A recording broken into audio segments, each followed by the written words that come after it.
je suis plus en lutte constante contre la vie. Parce que j'étais vraiment dans cette optique pendant des années. Mais pourquoi moi? Pourquoi ci? Pourquoi ça? Et tu vois, t'as l'intention de la lutte. Et là, j'accueille ce qui m'arrive et déjà, je reviens au corps.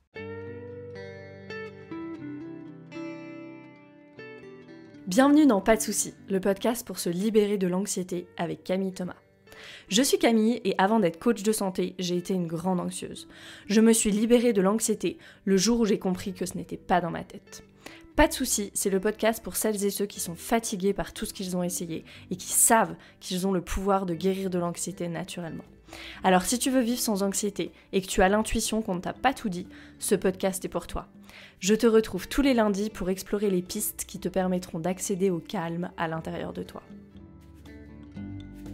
Bienvenue dans cet épisode de Pas de soucis, je suis ravie de vous retrouver et je suis aujourd'hui avec une invitée, Audrey. Merci de me rejoindre sur le podcast. Audrey, merci d'avoir accepté mon invitation parce que je sais que voilà, ces conversations, elles sont fragiles, vulnérables, mais on se le disait en hors micro, en off micro, tu me disais je veux faire ça aussi pour aider les personnes, si voilà, ça peut aider des personnes qui écoutent, donc je te remercie aussi de venir avec cette intention qui est vraiment tellement belle et j'aime bien commencer les interviews avec cette question. Qu'est-ce qui a changé pour toi depuis le programme Arise? Et puis après je te demanderai voilà, de te présenter et tout ça, mais je voulais déjà te poser cette question-là. Alors déjà, merci Camille de m'avoir fait l'honneur de venir.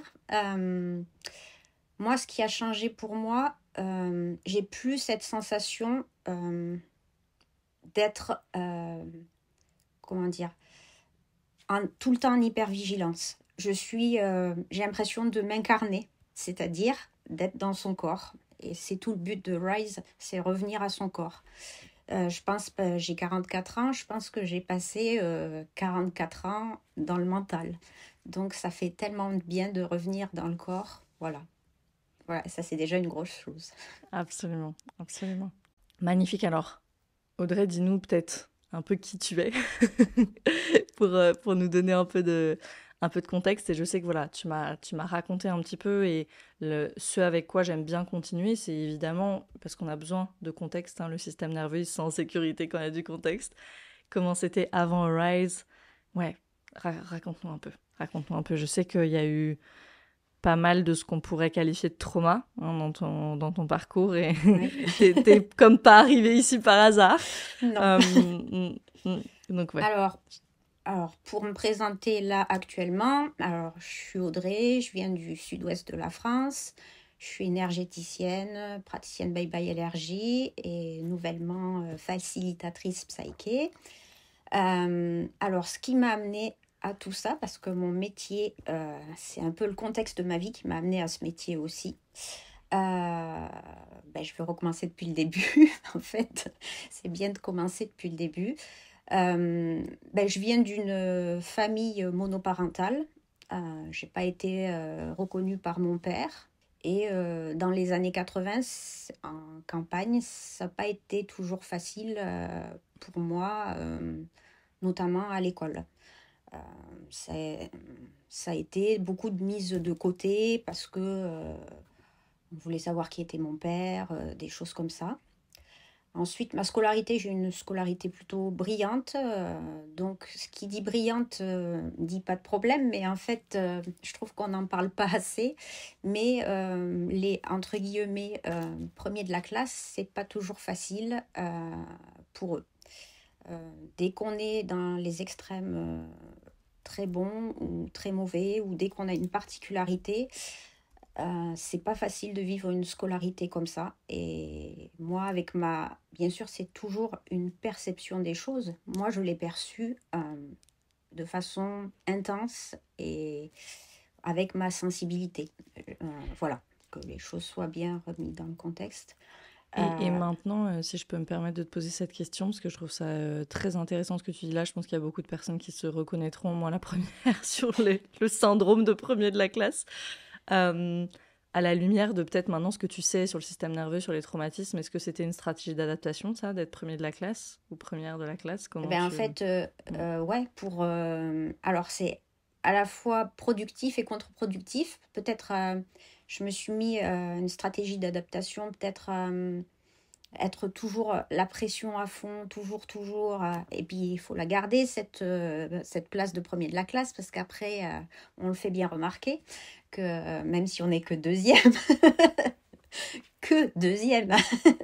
Et du coup, oui, c'est une stratégie d'adaptation pour avoir l'attention. Et en même temps, c'est contre-productif parce que les camarades, ils n'aiment pas trop les premiers de la classe. Donc, c'est avoir l'attention de son entourage, des parents, des choses comme ça. Et c'est contre-productif en étant élève parce que c'est une place où on est un peu seul quand même, où on est mal compris. Et avant, dans les années 80, on ne parlait pas trop de harcèlement, mais c'est ce qu'on peut appeler un peu du harcèlement.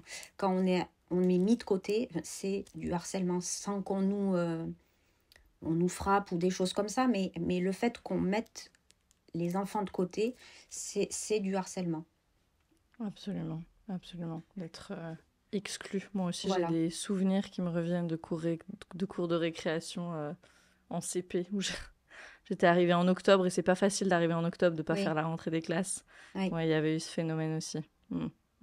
Ok, donc cette enfance en campagne, syndrome de première de la classe, et puis voilà, donc tu vis déjà l'exclusion, là, à ce moment-là. Et ensuite, qu'est-ce qui se passe? Ensuite, le collège, la période de collège, c'est jamais une période facile, donc ça a continué. Puis après, au lycée, je me suis sentie mieux. J'ai été avec d'autres camarades de classe, ça a remélangé la dynamique et ça s'est mieux passé.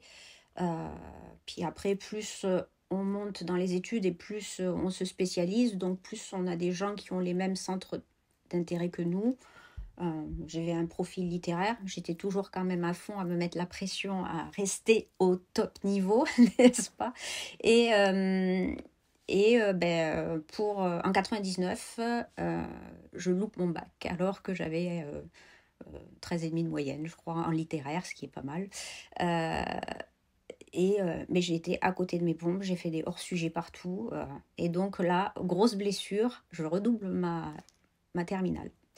Donc ça a été très dur à avaler pour une première de la classe depuis toute sa scolarité. Ça a été très, très, très dur. Donc, je redouble. Après, je fais les études. Et 2001, tournant dans ma vie, je suis violée. Là, ça a été très, très dur. D'ailleurs, le programme m'a beaucoup aidée à ce moment-là, de comprendre la chimie du cerveau. Bon, donc, j'ai été violée à 20 ans, et j'en ai 44. Il a fallu rise pour enlever la dernière couche, malgré mes psychothérapies et tout ça, avec la chimie du cerveau, parce qu'à ce moment-là, j'ai complètement été figée. J'ai pas bougé, pas crié, rien du tout. J'ai rien fait. Et ça m'a hantée pendant des années de pas bouger. Je me suis dit quelque part, il y a eu cette couche de culpabilité. Mais pourquoi t'as rien fait? Pourquoi tu t'es pas débattue alors que j'avais pas moyen de me débattre? Après qu'on reprend du recul, mais ça on se le dit pas quand ça arrive. Et s'il y a des gens qui ont vécu ça, en fait, ça se comprend tellement avec le fonctionnement du cerveau, d'être en figement et ça enlève tellement de la culpabilité parce qu'on n'y peut rien avec la chimie du cerveau. C'est notre corps on peut rien faire de plus. C'est un mécanisme de survie. Et c'est hyper, hyper aidant d'avoir cette connaissance-là. Voilà. Et quand tu dis ça m'a permis d'enlever cette dernière couche, c'est cette clé de compréhension Ouais. voilà, cette clé de compréhension. Donc je pense que tu fais référence à une ou deux leçons où on explique ce qui se passe dans le cerveau quand il y a un traumatisme. Voilà, qu'en gros le cortex préfrontal il go offline, hein, il n'y a plus de cortex préfrontal, tout va dans l'amygdale et puis effectivement il y a ce figement et on ne peut pas réfléchir, avoir du recul sur la situation, etc. Absolument pas.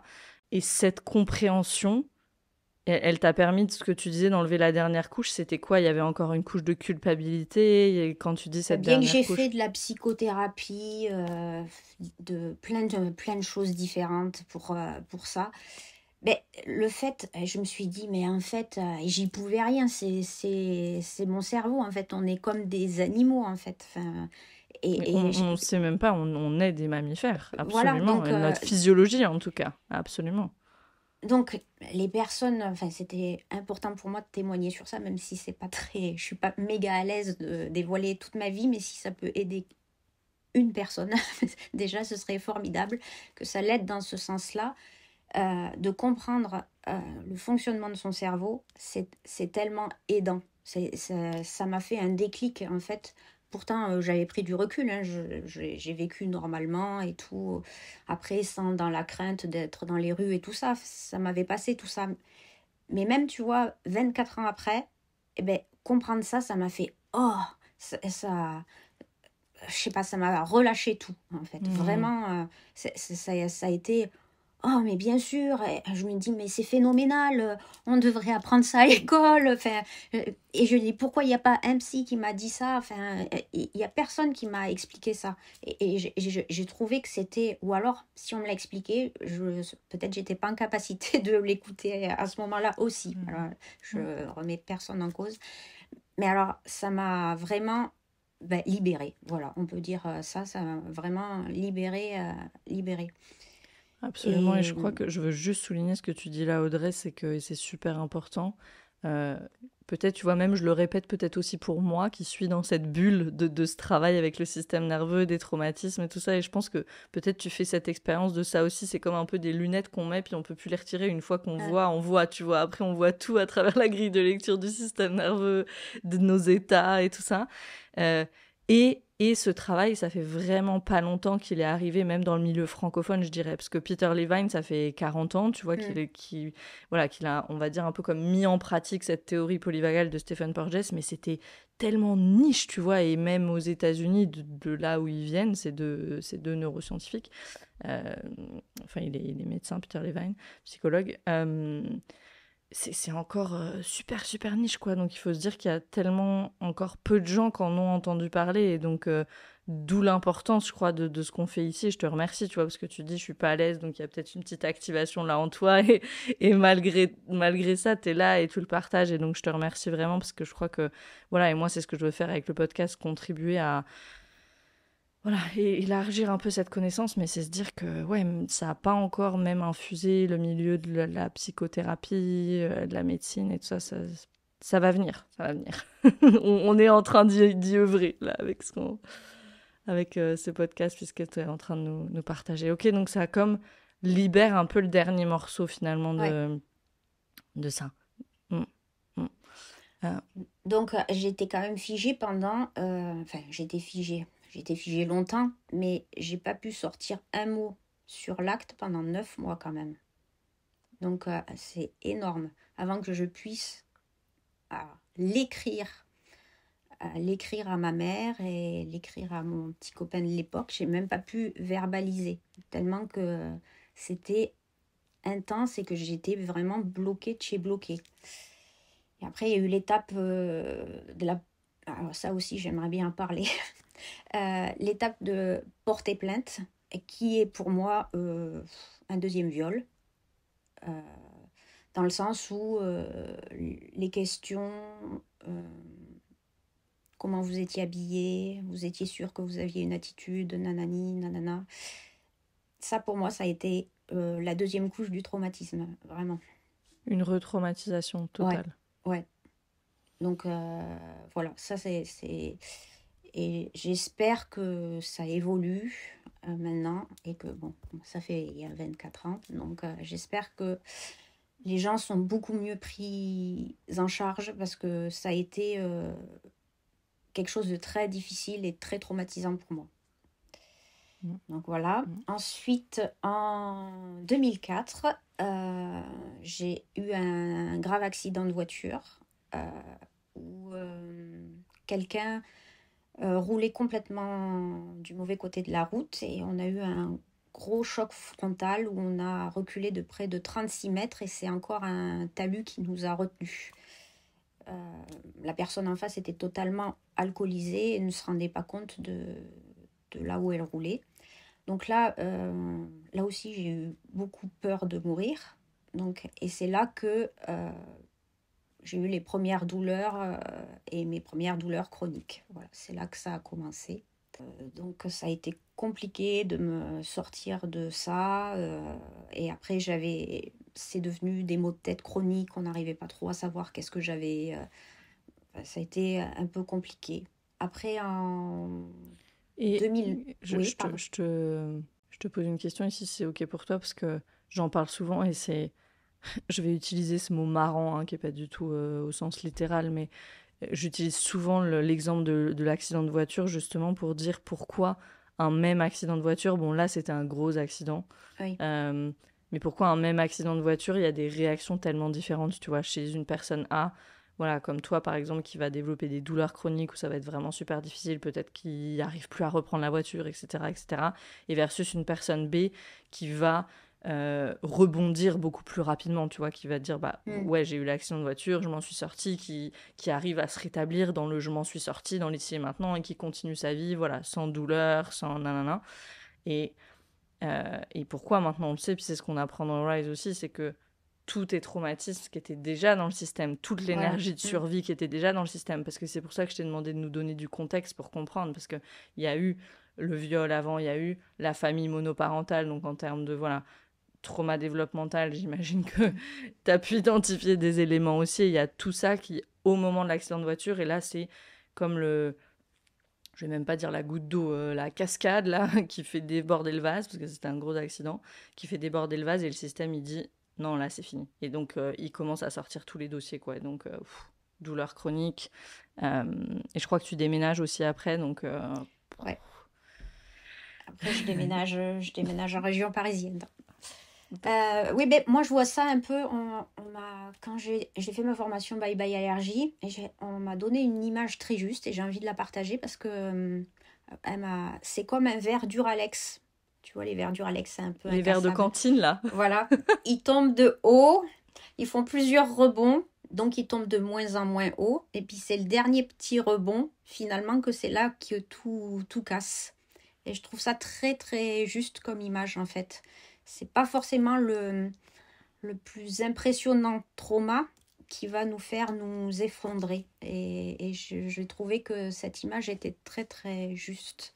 Absolument. Et je te remercie de la partager parce que je te dis pas combien de personnes me disent tout a commencé quand je suis partie pour faire mes études, tu vois, par exemple. Donc tu te dirais, on le qualifierait pas de traumatique comme ça, tu vois.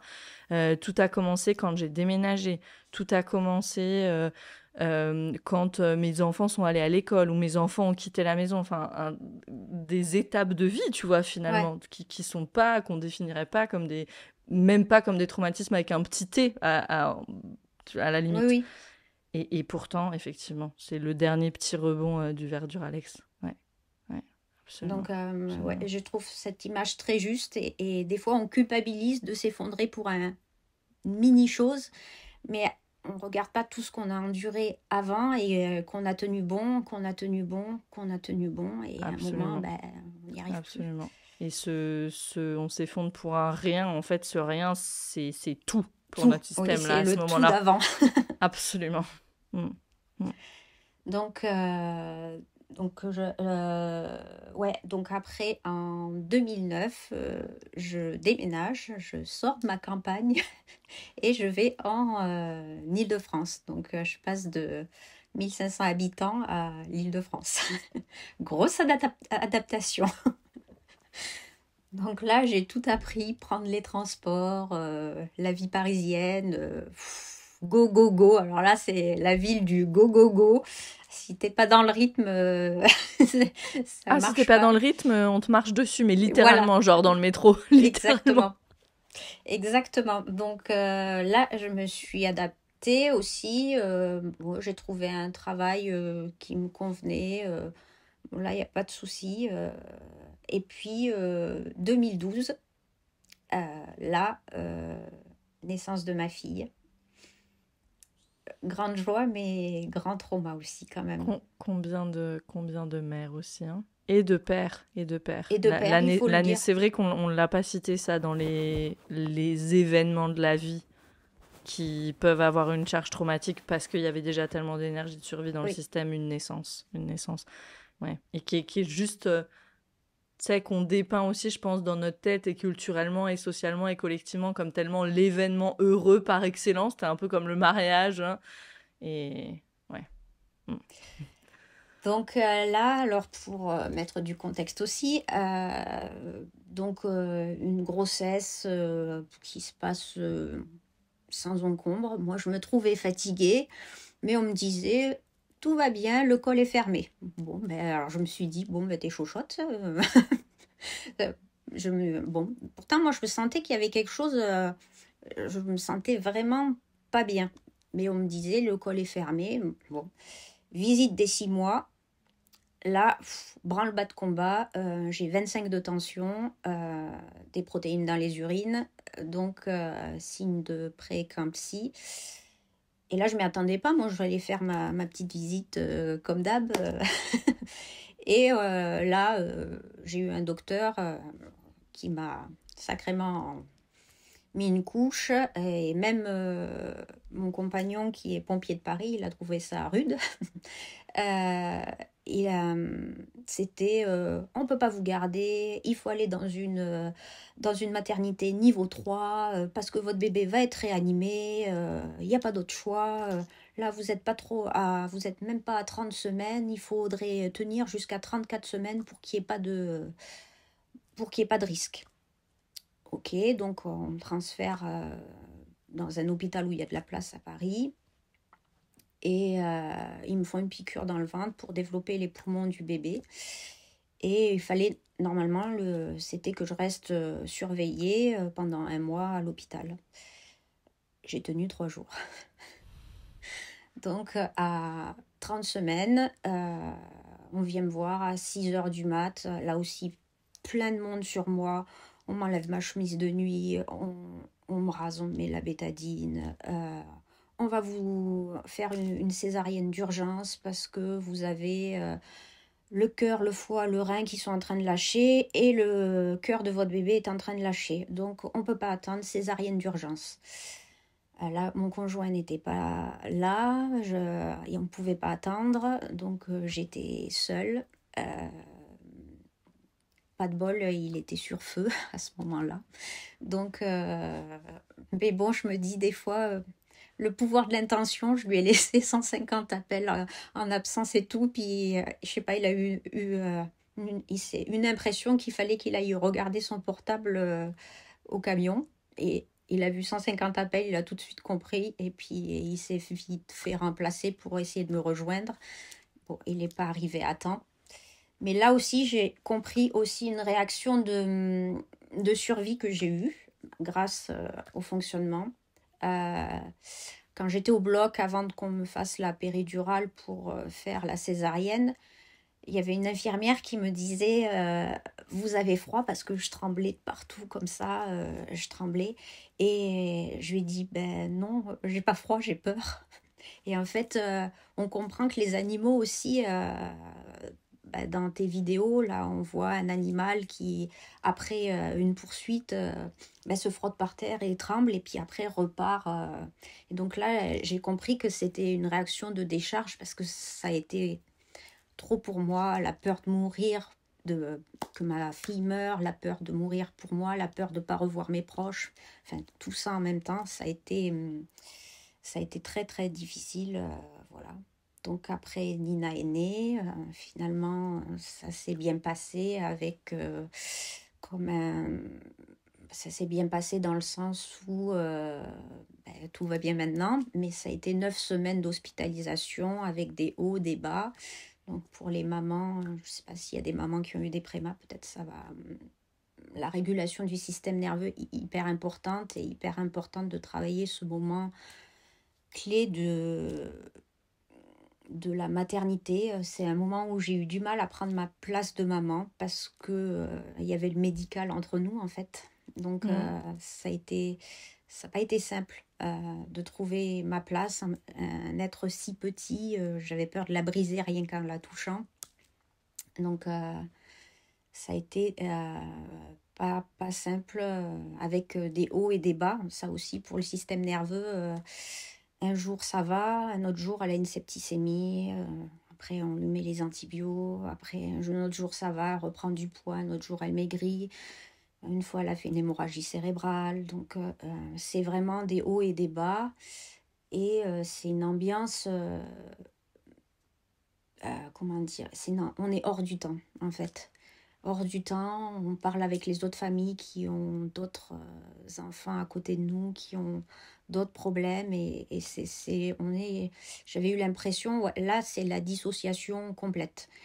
S'il fallait que je sois présente pour ma fille, il fallait pas que je me dis, il fallait que je me dissocie, sinon je me serais écroulée. Et du coup, ça, je le comprends après, grâce aussi à Rise. Ces parts qui sont hyper, qui dans ma tête étaient hyper contre-productives, elles m'ont permis d'avancer. Elles m'ont permis d'avancer, de faire 3 changements de métro tous les jours pour aller voir ma fille, malgré ma cicatrice de césarienne. Ça m'a donné la force de tirer le lait tous les jours pour lui apporter mon lait. Alors qu'à 6 mois, c'est pas évident. La lactation, elle n'est pas lancée. Donc, il faut vraiment, vraiment être motivé. Mais là, on a quand même un personnel médical très dévoué et très aidant. Franchement, c'est des gens hyper... Enfin, en tout cas, moi, je suis très bien tombée. J'ai rien à dire. Ça a été très soutenant quand même. Et voilà, donc tout ça a fait que le système nerveux a pris beaucoup. Ouais. Et je vais faire un petit intermède ici, parce que je sais que tu as été dissociée, parce que je t'ai complètement dissociée moi aussi, hein, pendant ton récit. Donc on fait de la somatic experiencing en direct sur le podcast. Ça s'appelle la résonance. Guys, ça s'appelle la résonance. Ouais, en t'écoutant, j'étais comme tu sais, mon corps tout en guimauve. Et puis complètement dissocié de mon environnement, complètement emporté par ton récit. Et après, quand t'as dit, j'étais complètement dissociée, j'ai dit, puis t'étais déjà dissociée depuis la naissance, en fait, parce que je le sens dans mon corps depuis que t'as raconté ça. Ouais. Et il y a tellement, enfin bon, on pourrait reprendre tellement d'éléments là de ton récit, mais le manque de soutien, enfin le fait que tu as été seule à ce moment-là ouais, j'ai envie de te poser, j'avance peut-être un petit peu, puis c'est pas grave, on fera des retours en arrière, mais comment ça a été pour toi les pratiques de soutien?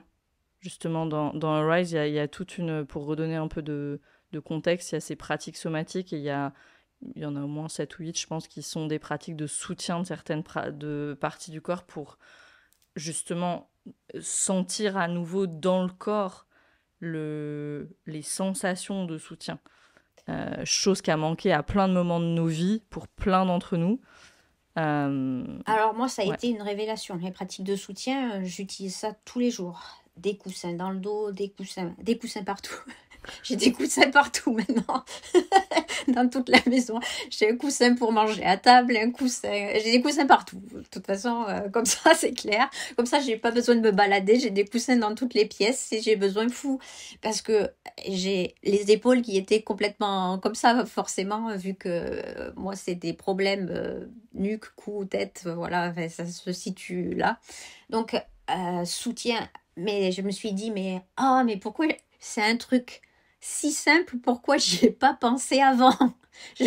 C'est tellement simple et pourquoi j'y ai pas pensé avant? Alors que c'est un petit geste au quotidien qui te fait tellement de bien.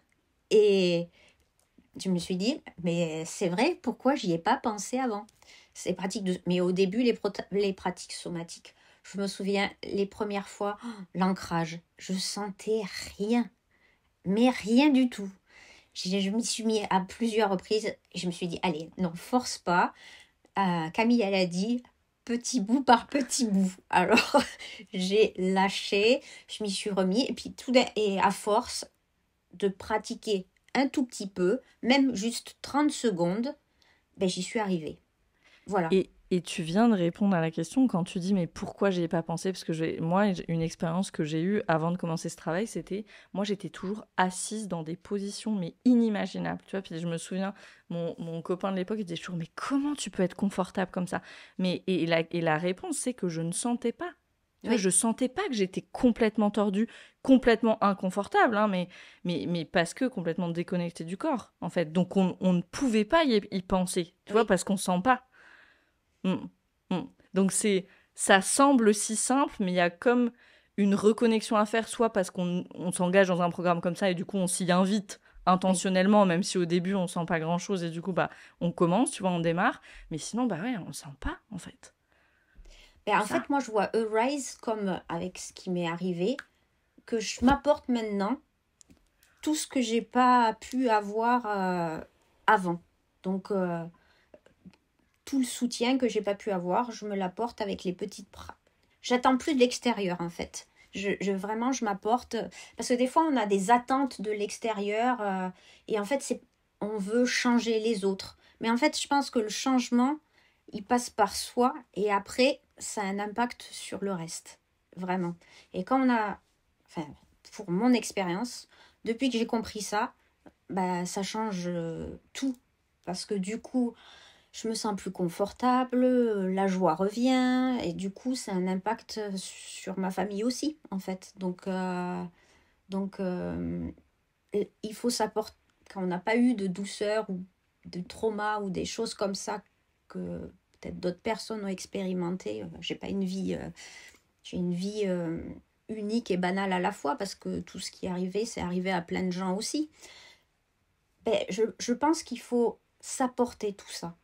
Et ça revient à la reconnexion à soi, vraiment. Vraiment. Absolument, et ce que tu décris, c'est tellement cette sortie du figement, tu vois, parce que pour pouvoir s'apporter, c'est commencer à ressentir bah, de quoi j'ai besoin Oui, aussi.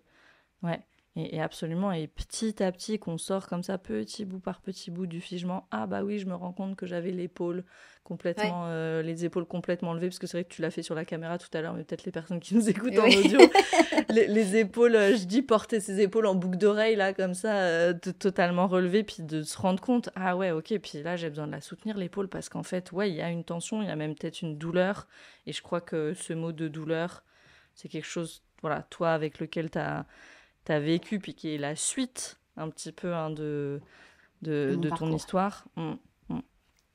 Est-ce que tu veux nous en parler un petit peu? Parce qu'il y a eu donc tout ce médical avec la naissance de Nina. Et puis toi, Ouais. tu n'avais pas fini après avec le médical parce qu'il y a eu de l'errance médicale pour trouver Bah oui, bah, il ce y qui se avait passait dans du ton coup, corps. ouais, voilà, tout ce qui se passait dans le corps. Suite à ça, j'ai développé de l'hypertension. Là, on m'a dit, vous allez être hyper tendu. Donc, j'ai accouché à 31 ans. Donc, 31 ans, vous voyez, c'est jeune et ça va pas en s'améliorant. Bon, je me suis dit, bon, super, 31 ans, une maladie chronique, bof. Et puis, j'avais toujours ces douleurs de tête. C'était par épisode, par épisode. Et j'ai fait, je sais pas combien d'examens, on ne trouvait pas. Donc, avant une étape importante, je retourne en 2018 dans le sud-ouest. Là, professionnellement, j'ai du mal à retrouver ma place. Enfin, je ne retrouve pas un métier qui me... Enfin, le métier que je faisais dans d'autres entreprises ne me satisfaisait pas. Et en 2019, là, on a un diagnostic qui tombe, une maladie chronique neurologique, blâme, couperé. Là, j'ai les jambes sciées, je m'effondre carrément. Je suis en maladie pendant 3 ans. Mais c'est aussi le début de la rencontre d'une super neurologue et des neurologues, j'en ai vu, qui est à l'écoute, ouverte et qui est ouverte sur des pratiques autres que les médicaments. Pour elle, chaque patient doit trouver son chemin de guérison. C'est que ce soit par les médicaments ou par d'autres pratiques. Et elle m'envoie, elle me dit, je vais vous envoyer chez une méthode un peu bizarre, j'espère que vous êtes ouverte, machin. Et elle m'envoie faire la méthode Bye Bye Allergie. Donc là, c'est une méthode énergétique pour rétablir ton terrain et lutter contre les allergies, mais pas que, en fait. Dès que tu as ton terrain global qui est en meilleure santé, tu as plus d'énergie et tu te stabilises. Donc j'ai dit, oh, c'est trop bien ce truc, plus ça allait, mieux. Enfin, c'est quand même long. J'ai été suivie pendant un an et demi avec ma praticienne. Mais je voyais les effets petit à petit, pas forcément au début sur mes douleurs chroniques, mais je voyais, j'avais plus d'énergie, je dormais mieux, mon digestif était mieux, donc je me restabilise, vraiment. Au point que cette maladie neurologique, je pouvais plus vraiment avoir le même rythme qu'avant. Donc, il fallait que je me reconvertisse. Et puis, je me suis dit, tiens, pourquoi je vais pas... Enfin, c'est pas connu, cette méthode. Pourquoi je vais pas, à mon tour, essayer d'aider d'autres gens et leur apporter ce que j'ai pas eu et que développer ça. Donc, je me lance début 2024 dans l'entrepreneuriat. Je monte mon cabinet, mais je suis hyper contente et j'accompagne avec du magnétisme en même temps. Ça m'a hyper... c'était super. J'étais méga euphorique de faire ça et de pouvoir, à mon petit niveau, aider d'autres personnes, vraiment. Et donc, là, un vieux fonctionnement de scolarité arrive, je me fous une pression de malade. Et ça m'a déclenché, là aussi, je tiens à en parler, les algies vasculaires de la face, AVF, appelées autrement douleur suicide. Ça aussi, c'est pas très connu. C'est comme si on t'enfonçait un pieu brûlant dans l'œil et qu'on te brisait tous les os de la mâchoire, de les yeux. C'est une douleur pire que l'accouchement, pire que une fracture. C'est intolérable, t'as juste envie que ça s'arrête, t'as juste envie de mourir en fait. C'est pour ça qu'on appelle ça douleur suicide. Donc là, ça a été très très compliqué de gérer et mes clients et ma vie et ça a été une réorganisation complète. J'ai fait comme j'ai pu avec mes clients, voilà, et en plus j'en parle pas trop, justement, faut toujours faire face, machin, enfin, les vieux fonctionnements, en fait, que je m'autorisais pas à être un peu comme tout le monde, en fait, à avoir mes faiblesses, et voilà, c'est quelque chose, la honte toxique, tu vois, ça m'a beaucoup parlé. Absolument, c'est pas pour rien qu'il y a 2 séances de groupe complètes. Tu vois, ça m'a vraiment, vraiment, et tu vois, pour que je témoigne de ça, c'est que j'ai lâché beaucoup de choses. Je te dis, il y a 3 mois, avant un micro, je t'ai dit, je suis là, mais avant 3 mois, j'aurais jamais été là à témoigner, vraiment. Tellement l'avancée est grande, quoi. Donc, je me laisse pas abattre, j'essaye toujours de trouver des solutions. Et pour ma compréhension de moi, je fais une formation en Human Design. Et là... ça aussi, ça a été une révélation. Attention, selon ton type énergétique et comment, tu ne décides pas avec ta tête ou tu décides avec ton corps. Moi, mon autorité est sacrale, donc je décide avec mes tripes. Alors, grosse révélation, moi j'ai pris mes décisions. Combien de décisions j'ai pris avec mon mental alors que ça me disait non dans mes tripes. Et c'est avec le recul que j'ai vu ça. J'ai pris plein de directions alors que je sentais, mais c'était plus raisonnable de faire ça en fait. Et tellement que j'étais, tu vois, la dissociation du corps, tu vois. Absolument. Et je veux juste reformuler peut-être pour les personnes qui nous écoutent, parce que c'est une question qu'on me pose beaucoup, ça aussi. Comment tu distingues entre l'intuition et ce qui n'est pas de l'intuition, ou l'intuition et ce qui va être de l'anxiété, une inquiétude, tu vois, par exemple. Et donc là, ce que tu es en train de dire, c'est j'en étais complètement coupée. Et Oui. en anglais, l'intuition, on appelle ça gut feeling, donc ce sentiment des viscères, hein, ce sentiment de l'intestin. On n'a pas de super bon mot, enfin gut feeling, c'est un super bon mot pour décrire, et c'est vrai qu'on peut, souvent c'est dans notre ventre, c'est dans notre cœur qu'on vient sentir ces choses-là. Et là, tu dis que non, toi, c'était la tête qui était vissée sur un corps, mais il n'avait pas grand-chose à dire, quoi. Il n'avait pas son mot dans l'histoire. C'est exactement ça. Et je pense qu'il y a beaucoup de personnes qui se reconnaîtront là-dedans.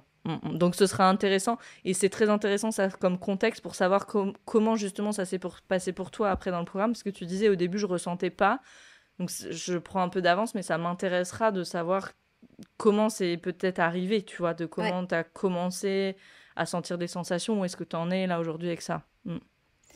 Donc dans son programme, il y a en Human Design, t'as du conditionnement qu'ils appellent, et donc pour sortir de ça et d'être dans ton énergie alignée, il faut se déconditionner. Et pour installer un changement durable, elle a commencé à parler de système nerveux. Et je lui dis, mince, système nerveux, régulation du système nerveux, mais j'ai une maladie neurologique. Mais pourquoi j'y ai pas pensé avant? Encore pareil, tu vois. Je lui dis, c'était sous mon nez et j'y ai pas pensé. Vraiment. Et je me suis dit, mais comment ça se fait que tu n'y aies pas pensé avant? Et là-dessus, ben voilà, j'ai commencé à écouter ton podcast. J'ai écouté alors dans ton podcast, c'est une ressource infinie. Je me suis dit, oh, j'en écoute un, mais en fait, je sais plus, il fallait que j'écoute les 90 autres, tu sais. Et il y en a un qui m'a particulièrement, dans les témoignages que tu donnes l'occasion d'interviewer, c'est celui qui m'a beaucoup marqué, c'est celui d'Émilie. Et quand elle a dit tout est renégociable, ah là, je me suis dit, bah ouais, en fait, pourquoi pas? Si c'est renégociable pour elle, pourquoi pas pour moi, en fait? Et voilà. Et donc, je me suis dit, faut que je fasse ça. Et en même temps, tu parles de Psyché. En plus, j'étais en train de regarder des vidéos sur Bruce Lipton. Donc, j'ai eu... alors, j'ai regardé des trucs sur Bruce Lipton et tu parlais toi aussi dans ton podcast de Psyché et le subconscient. Je me dis, boah, mais c'est ça qu'il me faut, c'est ça pourquoi j'arrive pas à avancer. C'est parce que j'ai beau avoir la meilleure volonté du monde, ben, j'ai mon autosabotage subconscient qui arrive et qui me met des bâtons dans les roues, tu vois. Et donc voilà, donc je me suis lancée, je me suis dit, bon, t'es peut-être ambitieuse, donc mars 2025, je me lance en même temps Psyché et Arise. J'ai fait les deux. Je me suis dit, t'es peut-être ambitieuse, ça va te faire beaucoup de choses à engranger. Ben, je l'ai fait, écoute, je me sens bien, hein, là, tu vois, on est en juin, ça va. Oui, et je sens presque que Psyché, c'est même un peu plus digestible, enfin, parce que c'est des timelines différentes, dans le sens où Psyché, tu fais vraiment sur 3 jours, et puis après, tu vas refaire 3 jours, et puis Rise, ça donne plus peut-être une continuité, donc c'est assez... Mais c'était hyper complémentaire, parce que avec tes contenus, j'ai dit, tiens, là, j'ai des choses à équilibrer, bim, et hop, et c'est hyper complémentaire, en fait. Absolument. Donc, la synergie des deux, moi, je me sens vraiment bien. Enfin, il y a 3 mois, tu m'aurais vu, c'était pas la même Audrey. Il y a 3 mois, c'était pas la même Audrey. Dis-nous un peu comment ça... Parce que tu m'avais écrit, voilà, c'était un oui de mon corps. Donc au moment où tu es arrivé dans Arise, tu commençais quand même à sentir, là, c'est ton corps qui a dit oui. Grâce donc au le Human Design, ça t'a permis ça. Ça m'a permis ça, le Human Design, ça m'a permis de prendre les bonnes décisions. Et c'était un grand oui, je sentais qu'il fallait... En fait, quand tu fais quelque chose à contre-cœur, il y a plein d'expressions, à contre-cœur, à la boule au ventre, tu fais les choses la boule au ventre, ben ça, c'est pas le bon truc, c'est attention, warning, tu vois, donc c'est comme ça que je sens que c'était bon pour moi et bon pour mon corps, voilà. Et puis, de toute façon, c'était la seule chose que j'avais pas faite, c'est revenir à mon corps, en fait. Et je me suis dit, en fait, ça doit être ça la solution, parce que tu te rends compte des douleurs depuis 2004, c'est la seule chose que j'avais pas faite. Absolument. Et tu sais, c'est... En même temps, parfois, je me dis, ça devrait tellement être la première chose qu'on fait. Mais oui, mais c'est... Et d'un autre côté, quand tu as des douleurs depuis 2004 dans le corps et que tu as eu des intensités de douleur comme toi, tu as traversé, qu'est-ce qu'on peut comprendre, tu vois, qu'on n'ait pas super envie d'y passer beaucoup de temps dans le corps en même temps, tu vois, et que peut-être que c'est la dernière chose à laquelle on arrive, parce qu'il y a plein de parts protectrices aussi de nous qui sont là, et puis qui, voilà, peut-être, c'est ce que tu disais, je ne suis pas prête à entendre à ce moment-là, peut-être que j'ai croisé une information, mais je ne l'ai pas intégrée à ce moment-là, parce que, voilà, trop peut-être justement de peur ou de résistance, et je veux le souligner ici que c'est normal de sentir de la résistance à aller dans ce Mm. travail. Quand le corps, il a traversé tellement, ouais. Et d'où l'insistance, et où je dis souvent, je suis un peu comme un vieux DVD là, rayé, tu sais, genre que je répète tout le temps, mais les petits bouts, tu vois, parce que Mais c'est hyper aidant, cette c'est la phrase. seule façon, c'est Mm. la seule façon. Mm. Mais j'ai bien écouté. Au début du programme, tu dis vraiment petit bout par petit bout. C'est pas une course. Et c'est ce que j'ai fait. Là, j'ai même pas tout à fait fini. Il me reste un module et demi à finir, tu vois. Mais c'est OK. Et puis, de toute façon, après, il y a Alumni. Et puis, enfin, j'ai le temps, en fait. Mais ce que j'ai mis en place, ben, c'est les pratiques somatiques. Mais par contre, au début, c'est challengeant. Faut bien se le dire. Je, Que- Mais après, je pense que si tu le fais vraiment petit bout par petit bout et que tu es dans une intention de vivre les choses, en fait, de revenir vraiment à ton corps. En fait, c'est comme si j'étais désincarnée jusqu'à présent. Et là, c'est comme si je revenais à mon corps et que je m'incarne vraiment. Et ça me paraît hyper important de revenir à son corps, de sentir euh, où c'est que j'ai une tension. Parce qu'en fait, avant, je pense que j'avais des tensions partout, mais je m'en rendais même pas compte. En fait, bah déjà, quand t'es maman et maman d'un préma et tout, moi, je pensais qu'à la survie de ma fille, en fait. Donc, mais d'un autre côté, quand tu comprends. Alors, l'IFS aussi, puisque dans le programme, on aborde les parts de nous. Mais ça, c'est tellement aidant aussi de se dire, bah, en fait, parce que tu culpabilises, ah, mais je maltraite mon corps, gna gna gna gna gna gna. Enfin, tu vois ce que je veux dire? Et ben ça, en fait, la vie nous veut du bien, en fait. La vie est bien faite et la vie nous veut du bien. Et ça, c'est un message que j'ai envie de dire aux gens qui traversent beaucoup de choses. Ben, la vie nous veut du bien et on peut s'en sortir. Absolument, et peut-être les personnes qui nous écoutent et qui traversent des choses difficiles en ce moment, elles ont peut-être pas cette impression que la vie leur veut du bien. Oui, Euh, moi, je le formule comme ça, où je dis, en tout cas, notre système, tu vois, tu sais, c'est du vivant. Quand on regarde oui. la nature, tu regardes une fleur, soit elle est en train de pousser, soit elle fane. Hmm. C'est jamais stagnant, en fait, c'est Non, jamais stagnant. Donc, il y a cette énergie de notre système nerveux, de tout notre corps, de tout notre système vers la guérison. Et après, c'est nous, en fait, ce qu'on vient faire dans le Rise, c'est lui donner ce qu'il oui. faut pour qu'il puisse faire ça, retrouver cet élan de vie. Puis on parle de l'énergie vitale, hein, qui est détournée par le trauma, et par nos croyances subconscientes et par tous nos bagages, hein, finalement, toute cette énergie de survie bloquée à l'intérieur. Et là, ce qu'on essaie de faire, c'est OK, ressentir par petits bouts pour, voilà, décharger un petit bout par là, libérer un petit bout par là, ressentir un petit bout par là, puis quand ce sera prêt à se libérer, ça va se libérer. Et tu disais, c'est challengeant les pratiques somatiques. Puis c'est intéressant parce que je fais le lien avec ce que tu disais quand tu es arrivé dans l'entrepreneuriat aussi. Puis c'est ce qu'on fait, hein, tu vois, même quand on arrive dans le Rise, c'est qu'on amène nos mécanismes, tu vois. Oui. Je crois que pourquoi elles sont challengeantes, et moi j'étais la première, hein, pourquoi elles sont challengeantes, ces pratiques somatiques, parce qu'on amène nos mêmes mécanismes. On se donne pas au début l'autorisation totale de, bah si au bout d'une minute 30 je peux plus, je suis plus concentrée, non, non, non, bah j'arrête au bout d'une minute 30. Genre Hmm. cette autorisation totale, en fait. Oui. Mais oui, il y a plein de parts de nous qui arrivent, la critique, la part de nous qui veut qu'on avance, etc., Bah, etc. la part de moi encore, allez, je vais faire le travail à fond, je vais suivre le rythme et tout. Puis après, je me dis, calme-toi, c'est bon, hein, c'est pas une course. Et en fait, quand je me suis. Parce qu'au début, j'étais encore mon vieux mécanisme. Puis après, je me suis rendu compte, oh, attends, prends du recul. C'est pas là pour te mettre la pression, c'est là justement pour te faire du bien.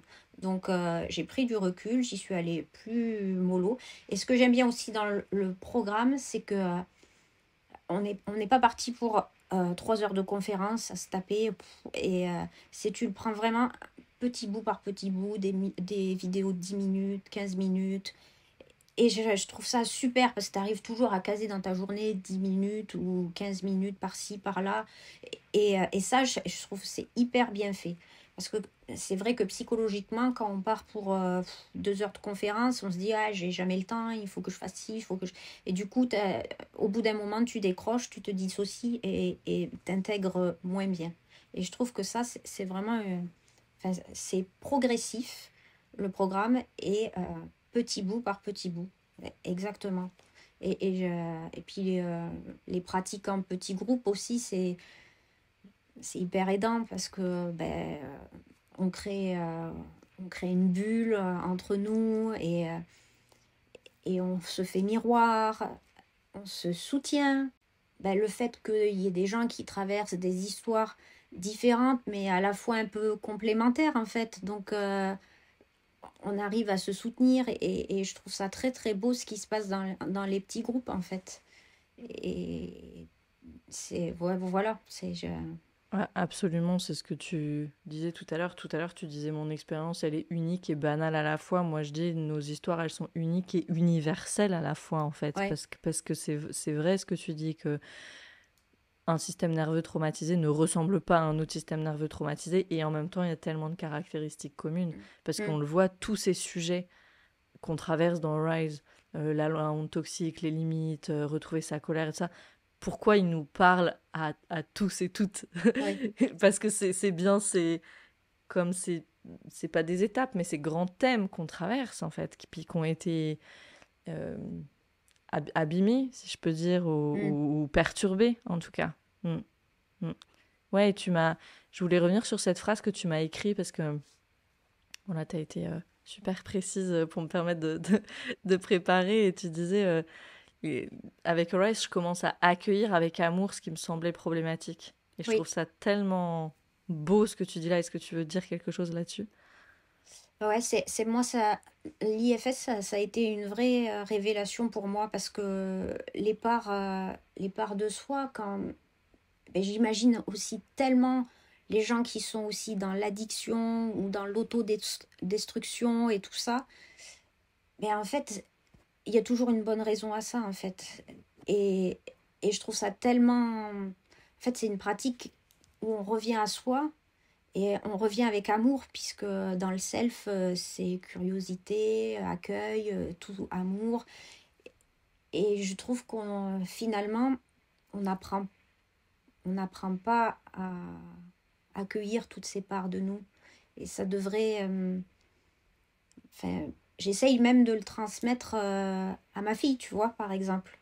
Ben là, attends, tes critiques, machin. Enfin, si t'as ça, c'est bien pour une bonne raison et tout. J'essaye, tu vois, de diffuser.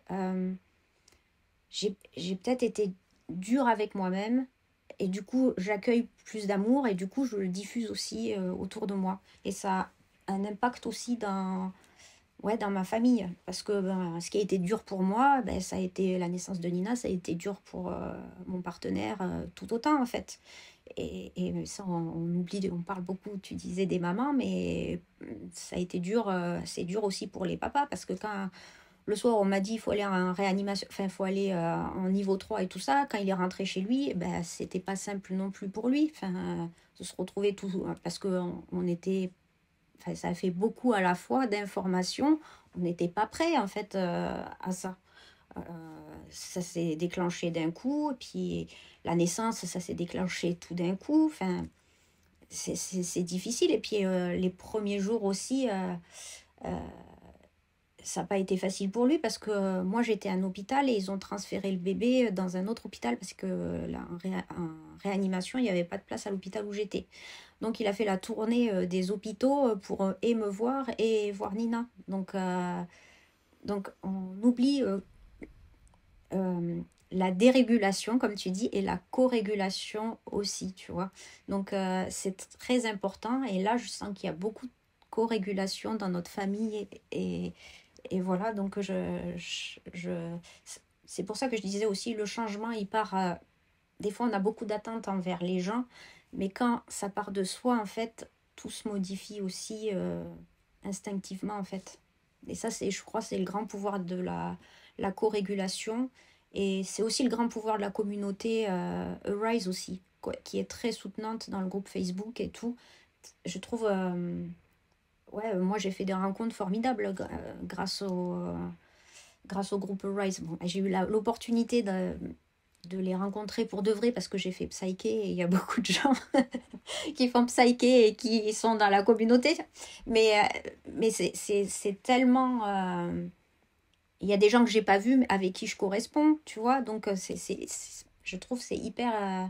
c'est une communauté bienveillante et c'est beaucoup de soutien et c'est ça qui est important. C'est le soutien par le coussin, mais le soutien par les messages, le soutien, c'est du soutien de toutes parts en fait. Et dès qu'on a une question, on est soutenu. Il y a des messages, soit par toi, soit par Émilie, soit on reste pas sans réponse. Et je trouve ça, enfin, ouais, je trouve ça beau en fait. Euh, J'étais un peu habituée et à cette dureté de la vie. Enfin, je sais pas si on peut appeler ça comme ça. Et finalement, avoir un peu de douceur, ben, ça permet de relâcher vraiment et ben, de s'incarner, de s'autoriser à prendre soin de soi en fait, en toute Ouais, sécurité. absolument. Et de s'autoriser à recevoir tout le soutien qu'il n'y a pas eu dans tous ces moments-là. Et Voilà. c'est quelque chose que je dis aussi dans Rise, de vous allez voir la façon dont vous faites le travail, ça va travailler autant que le contenu lui-même. Mm. Et moi, dans la création de ce programme, puis comme voilà, entre chaque édition, je le dis souvent que je le retravaille et de ça, ma pensée, c'est toujours, c'est quoi l'expérience de la personne dans le programme. Il y a des personnes qui me disent, ah, c'est bien organisé, donc je peux me sentir assez en sécurité. Il y a des personnes Mm. qui ont, et je pense de façon générale, on a besoin de savoir ce qui va se passer, cette Oui. prévisibilité, tout ça, comme les enfants, hein, cette prévisibilité, donc ça, c'est important, par exemple. Qu'est-ce qu'il y a une autre chose importante? Ok, bah, sous 48 heures maximum, je réponds dans le groupe Facebook. Donc ça, on sait, hop, je vais obtenir du soutien à cet endroit-là. Donc tu vois, la prévisibilité, le soutien, tout, le contexte du programme aussi, il est aussi important que ce qui se passe dans un petit groupe, ce qui est dit dans une vidéo, etc. Et, euh, et ouais, merci de, de souligner ça. Mm. Et tu disais...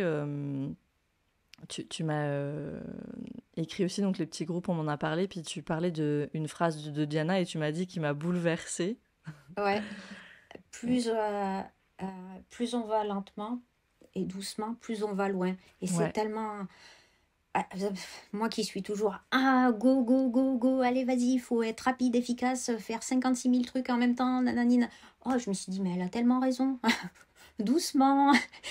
Et je vais mieux tenir sur la longueur parce qu'après, je suis épuisée. Et c'était mon fonctionnement, en fait.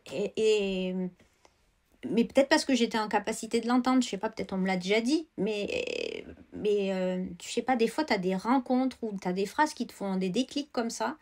Et ça m'a fait un gros déclic. Je me suis dit, ben oui, en fait, on peut faire la même chose en étant tranquille et pas besoin de se mettre cette pression que je me suis toujours mise.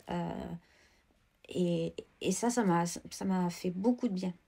et je sais pas si toi, t'as eu ce moment qui, pour moi, était un moment, mais tu sais, j'avais l'impression d'être aveugle et de maintenant voir, enfin, un espèce de truc, un moment miracle, je sais pas, mais où tu te rends compte que les choses, elles se font et que tu n'en fais pas moins, en fait. Oui, Que oui, oui. presque t'en fais autant, voire plus, mais même au moins t'en fais autant. Et moi, j'ai l'impression d'avoir tellement ralenti, mais j'en fais autant. Donc, c'est un espèce de vortex de temps super bizarre. Je ne sais pas comment c'est possible. mais c'est là qu'en fait, j'en fais autant. Ouais, je fais autrement. Mais je pensais, voilà, respecter ma capacité, je pensais que ça allait vouloir dire en faire tellement moins. Et en fait, c'est pas le cas. Parce que je crois que c'est faire les choses au bon moment pour toi, au bon rythme pour toi, avec assez de soutien, etc. Et les choses, elles se font, en fait, quand on le fait comme ça Ouais. aussi. Mm, Oui, oui. mm. Ouais, et c'est aussi ma connaissance en human design qui a fait et ça, j'ai compris qu'il fallait que je respecte mon type énergétique et mon flow, en fait. Parce que moi, je suis un type énergétique, et il y a des types non énergétiques, bon, bref. Mais c'est pas parce que je suis un type énergétique que je dois aller tout le temps à fond, parce que c'est plus compliqué que ça. Ça dépend de tes centres définis, non définis. Mais, et en fait, cette connaissance m'apporte un respect de moi-même, en fait.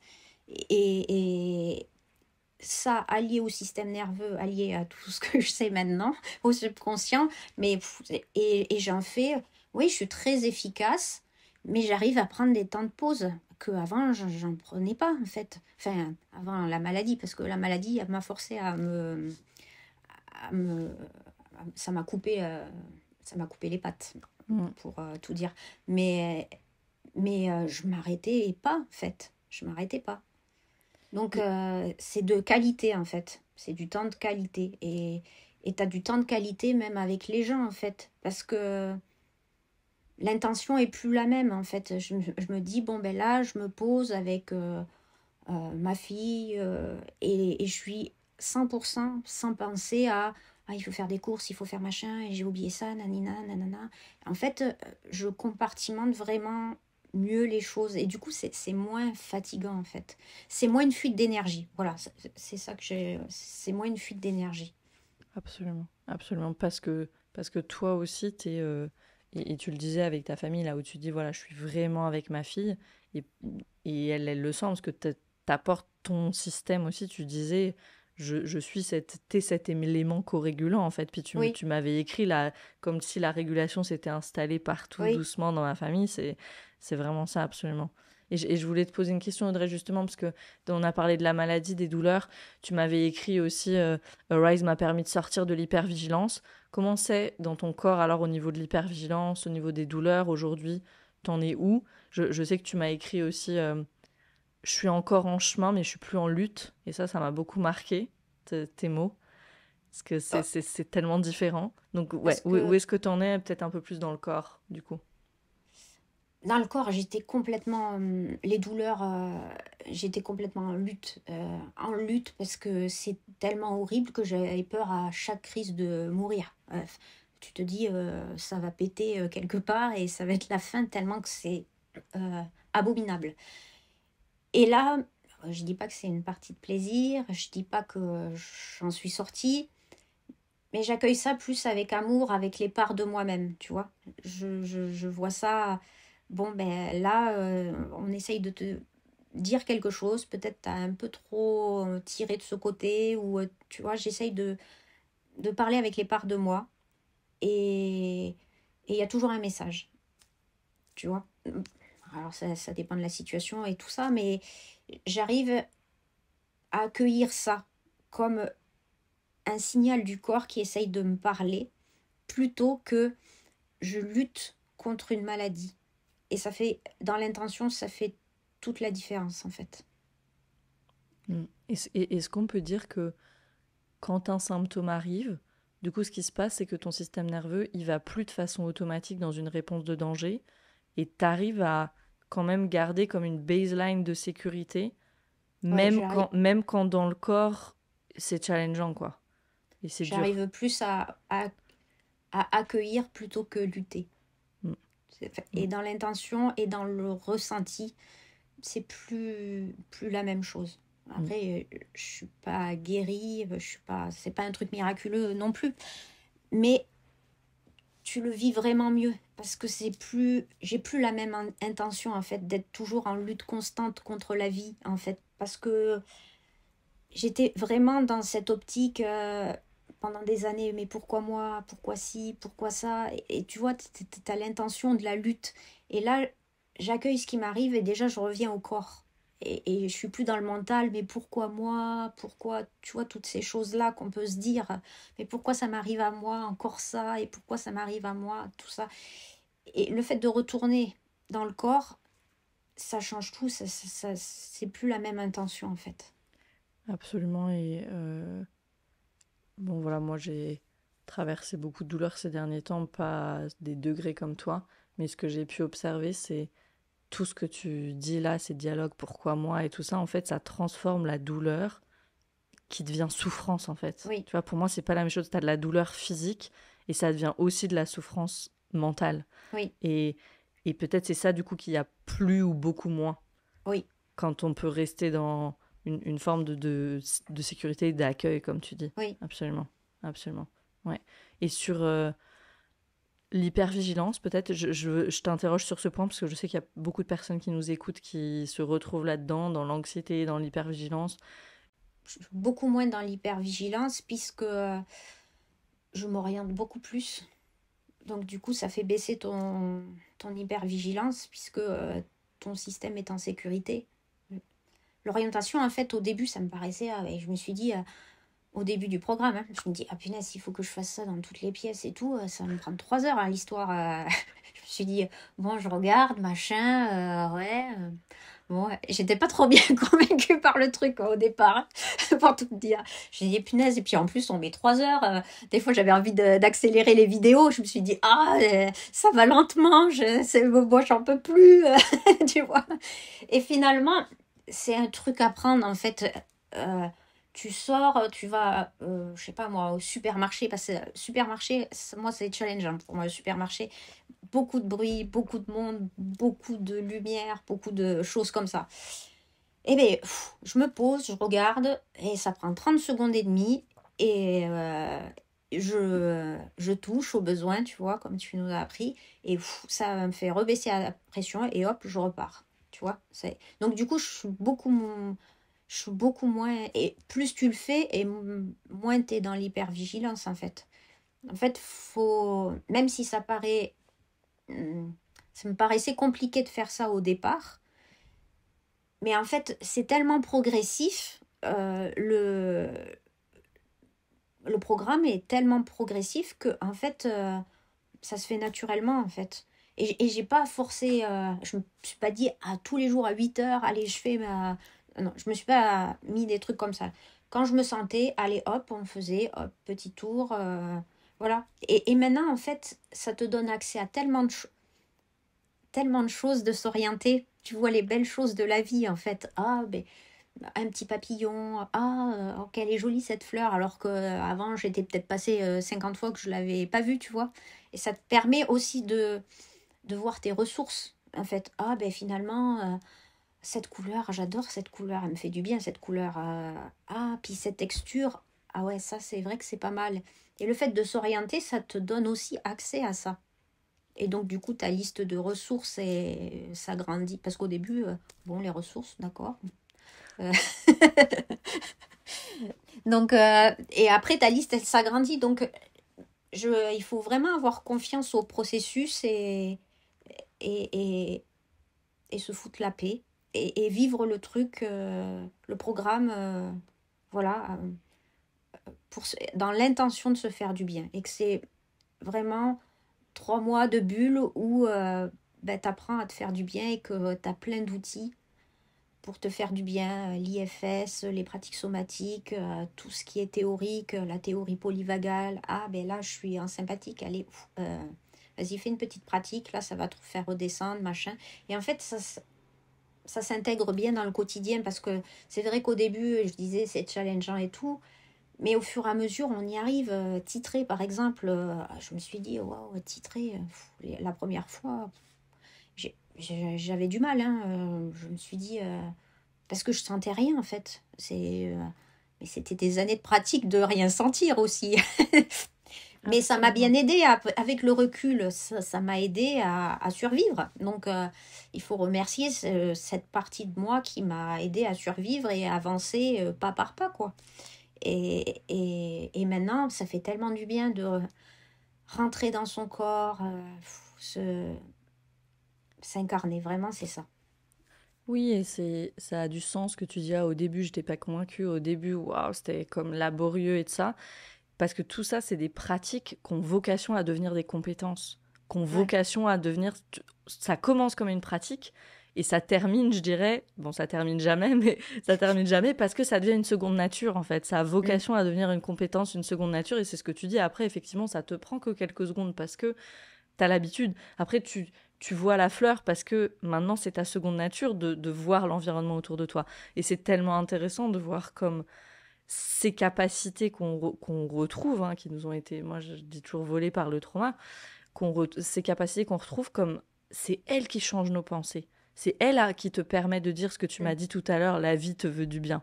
Parce que si tu vois pas les fleurs, les papillons, les belles choses, comment tu peux dire la vie te veut du bien? Tu la vois pas, la vie, tu vois. Enfin, et t'en es déconnecté même de la vie, même de ta propre énergie vitale. Donc c'est tellement puissant de changer le mouvement. Et c'est pas que dans un sens, hein, on dit pas que c'est que du corps vers la tête. Il y a aussi bien sûr de la tête au corps, mais ça devient un aller-retour, un flow. Voilà, l'énergie, elle circule vraiment partout et dans tous les sens pour le coup. On va arriver doucement à la fin de l'épisode. Audrey, tu m'avais écrit aujourd'hui, voilà, il y a encore des vagues, mais je m'écoute, je m'accompagne, je m'aligne. Est-ce que t'aurais, voilà, est-ce que tu veux dire un mot de la fin? Est-ce que tu veux ajouter quelque chose? Le mot de la fin, c'est que ton programme, il est extraordinaire. Il est d'utilité publique. Avec moi, en étant énergéticienne et tout ça, j'essaye de diffuser ça parce que c'est le système nerveux, mais je pense que c'est la base de tout en fait. Et c'est hyper important de...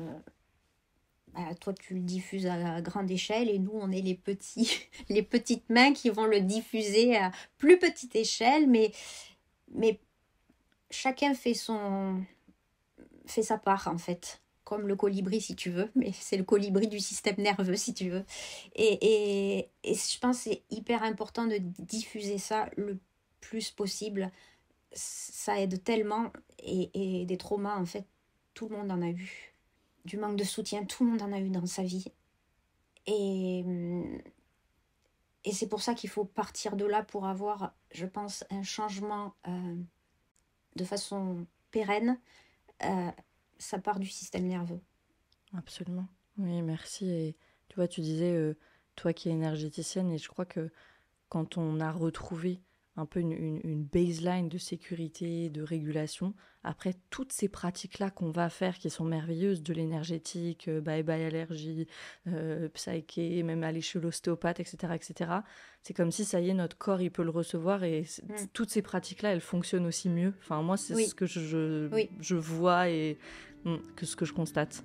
Absolument, absolument. Donc, totalement complémentaire. Merci Audrey.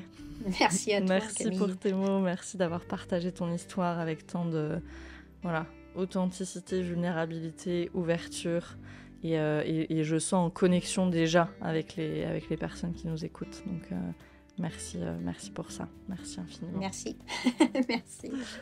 Merci à vous tous et toutes qui nous écoutez, et on se retrouve très vite pour un autre épisode de Pas de soucis.